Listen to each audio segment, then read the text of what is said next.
तणावपूर्ण नातं म्हणजे आयुष्यभर सर्व्हायव्हल असं नातं कधीच फुलत नाही. मानसशास्त्र सांगतं की एखादं नातं सतत तणाव, भीती, दबाव किंवा अविश्वासाच्या आधारावर टिकत असेल तर त्या नात्यात सर्व्हायव्हल मोड सुरू होतो. अशा परिस्थितीत व्यक्ती आपली खरी ओळख, भावना किंवा गरजा व्यक्त करू शकत नाही. या सततच्या मानसिक तणावामुळे न्यूरोलॉजिकल पातळीवरही बदल घडतात. झोपेचा अभाव, चिंता, चिडचिड आणि आत्ममूल्य कमी होऊ लागतं. नात्यात प्रेम, सुरक्षितता आणि स्वीकाराची भावना नसेल तर ते नातं एक मानसिक तुरुंग ठरतं. दीर्घकाळ अशा नात्यात अडकलेली व्यक्ती मानसिक आजारांचा शिकार होऊ शकते.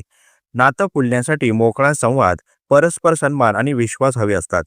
त्यामुळे जर एखादं नातं तुम्हाला सतत तणावात ठेवत असेल तर त्यातून बाहेर पडण्याचा विचार करणे हे मानसिक आरोग्यासाठी अत्यंत आवश्यक ठरतं.